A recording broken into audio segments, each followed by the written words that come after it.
ಆತ್ಮೀಯ ಸ್ನೇಹಿತರೆ, ನೊಂದ ಮನಸ್ಸಿಗೆ ನೆಮ್ಮದಿ ಕೊಡುವ ಈ ವಿಡಿಯೋಗೆ ನಿಮ್ಮದೊಂದು ಲೈಕ್ ಇರಲಿ. ನೀನು ಬೇರೆಯವರ ಕಣ್ಣಲ್ಲಿ ತರಿಸಿದ ಕಣ್ಣೀರು ಖಂಡಿತ ನಿನ್ನ ವಿಳಾಸ ಹುಡುಕಿ ನಿನ್ನತ್ರ ಬಂದೇ ಬರುತ್ತೆ. ನಗುತ್ತೀರಿ. ವೈದ್ಯರ ಬಳಿ ಕೂಡ ಸಿಗದಿರೋ ಔಷಧಿ ಈ ನಗು. ಹಾಗೆ ಸಮಯ ವ್ಯರ್ಥ ಮಾಡಬೇಡಿ. ನಿಮ್ಮನ್ನು ನೋಯಿಸಿದವರು ಕೊನೆಗೆ ಅವರ ಕರ್ಮವನ್ನು ಅವರೇ ಅನುಭವಿಸುತ್ತಾರೆ. ನೆನಪಿರಲಿ, ನಮ್ಮ ನೋವೇ ನಮ್ಮ ಗುರಿ ತಲುಪುವ ದಾರಿದೀಪ. ಈ ಪ್ರಪಂಚದಲ್ಲಿ ಹಣ ಆಸ್ತಿಗಿರೋ ಬೆಲೆ ಮನುಷ್ಯನ ನಿಯತ್ತಿಗೆ ಮತ್ತು ನಂಬಿಕೆಗೆ ಇಲ್ಲ. ನಮ್ಮ ನೋವು ನಮಗೆ ಗೊತ್ತಾದರೆ ನಾವು ಬದುಕಿದ್ದೀವಿ ಅಂತ ಅರ್ಥ. ಇನ್ನೊಬ್ಬರ ನೋವು ನಮಗೆ ಅರ್ಥವಾದರೆ ನಾವು ಮನುಷ್ಯರಾದೀವಿ ಅಂತ ಅರ್ಥ. ನಿರಾಸೆ ಹೆಚ್ಚಾದಷ್ಟು ಬದುಕಿಗೆ ಭಯ ಜಾಸ್ತಿ. ಭದ್ರತೆ ಇದ್ದಷ್ಟು ಬದುಕಿಗೆ ಭದ್ರತೆ ಜಾಸ್ತಿ. ನಮ್ಮ ಕೈ ಖಾಲಿಯಾಗಿದ್ದಾಗ ನಮ್ಮ ಹತ್ತಿರ ಬಂದ ಸಂಬಂಧ ನಮ್ಮ ಸಂಪತ್ತಿಗಿಂತಲೂ ಅಮೂಲ್ಯವಾದದ್ದು. ಜೀವನದಲ್ಲಿ ಕೆಲವು ಸಮಸ್ಯೆಗಳಿಗೆ ನಾವು ನಡೆದು ಬಂದ ದಾರಿ ಮತ್ತು ನಾವು ತೆಗೆದುಕೊಂಡ ನಿರ್ಧಾರವೇ ಕಾರಣವಾಗಿರುತ್ತೆ. ಕೆಲವೊಂದು ಸಲ ಉದ್ದೇಶಕ್ಕಿಂತ ಅನಿವಾರ್ಯ ಅನ್ನೋದು ನಮ್ಮ ಬದುಕನ್ನು ಬದಲಾಯಿಸಿಬಿಡುತ್ತದೆ. ಆಕರ್ಷಣೆಗಾಗಿ ಹುಟ್ಟಿದ ಪ್ರೀತಿ ಅರ್ಧಕ್ಕೆ ನಿಂತು ಬಿಡುತ್ತದೆ. ಆದರೆ ಮನದಾಳದಲ್ಲಿ ಹುಟ್ಟಿದ ಪ್ರೀತಿ ರಕ್ತದ ಕಣಕಣದಲ್ಲೂ ಬೆರೆದಿರುತ್ತದೆ. ನಿನ್ನ ನಿರ್ಧಾರ ಸರಿ ಇದ್ದಲ್ಲಿ ನೀನು ಯಾರಿಗೂ ಏನನ್ನು ಅರ್ಥ ಮಾಡಿಸುವ ಅಗತ್ಯವಿಲ್ಲ. ಮಾತನಾಡಲು ಸಮಯವಲ್ಲ, ಮನಸ್ಸಿರಬೇಕು.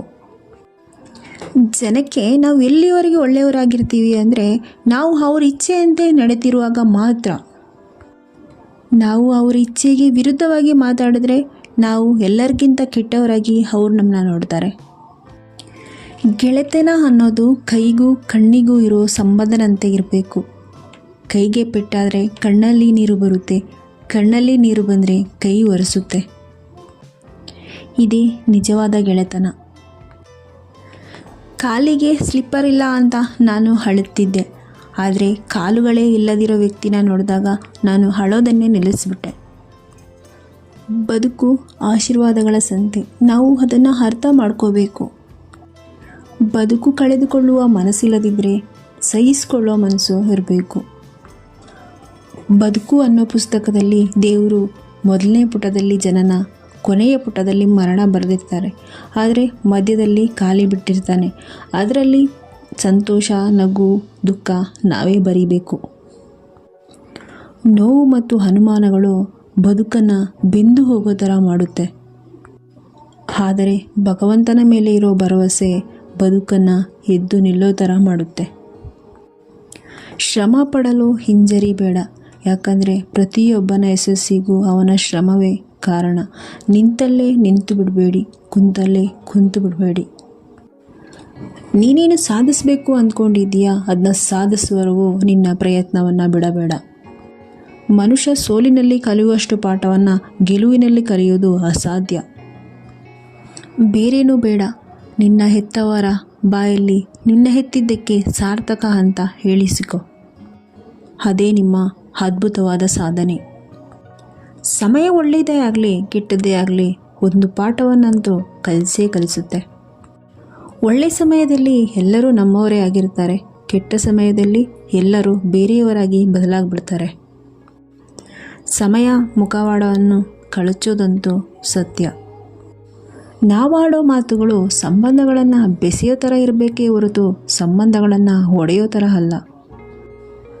ಉತ್ತಮ ಪತ್ನಿಯು ಜೊತೆಗಿದ್ದರೆ ಅತ್ಯಂತ ಬಡ ವ್ಯಕ್ತಿಯು ರಾಜನಂತೆ ಬಾಳ್ತಾನೆ. ವಾಸ್ತವ ಅರಿತು ಜೀವನ ಮಾಡೋದು ಉತ್ತಮ. ಯಾಕಂದರೆ ಇಲ್ಲಿ ಎಲ್ಲರ ಮುಖವು ಮುಖವಾಡದಿಂದ ಕೂಡಿದೆ. ಸಮಾಜವನ್ನು ಒಳ್ಳೆಯ ರೀತಿಯಲ್ಲಿ ಹೇಗೆ ಮುನ್ನಡೆಸಬೇಕು ಎಂಬ ಪ್ರಶ್ನೆಗೆ ಒಬ್ಬ ಜ್ಞಾನಿಯು ಹೀಗೆ ಹೇಳಿದ್ದ: ಕಾಲು ಎಳೆಯೋದು ಬಿಟ್ಟು ಕೈ ಎಳಿಬೇಕು ಅಂತ. ನಾವು ಸಹಿಸಿಕೊಂಡು ಇರುವಷ್ಟೇ ಎಲ್ಲ ನಮ್ಮವರಾಗಿರ್ತಾರೆ. ಒಂದು ಸಾರಿ ನಾವು ತಿರುಗಿ ನಿಂತು ಮಾತಾಡಿದ್ರೆ ನಮ್ಮವರೇ ನಮ್ಮ ವೈರಿಗಳಾಗಿ ತಿರುಗ್ತಾರೆ.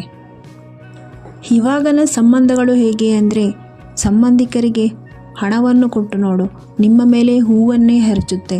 ಅದೇ ಕೊಟ್ಟಿರೋ ಹಣವನ್ನು ತಿರುಗಿ ಕೇಳಿ ನೋಡಿ, ನಿಮ್ಮ ಮೇಲೆ ಮಣ್ಣನ್ನು ಎರಚುತ್ತಾರೆ.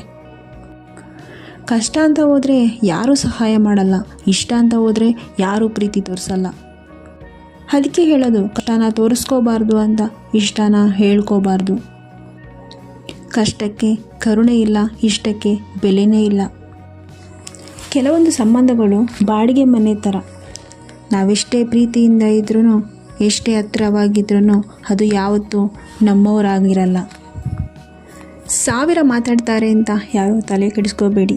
ನಾವೇನು ಅಂತ ನಮಗೆ ಗೊತ್ತಿದ್ರೆ ಸಾಕು, ಅದೇ ಜೀವನ. ಈ ಥರ ವಿಡಿಯೋದೊಂದಿಗೆ ನಾನು ಸಿಗ್ತೀನಿ. ನನ್ನ ವಿಡಿಯೋ ಇಷ್ಟ ಆದರೆ ಲೈಕ್ ಮಾಡಿ, ಶೇರ್ ಮಾಡಿ, ಹಾಗೆ ಸಬ್ಸ್ಕ್ರೈಬ್ ಮಾಡಿ. ಬೆಲ್ ಐಕನ್ ಒತ್ತೋದನ್ನ ಮರಿಬೇಡಿ. Thank you.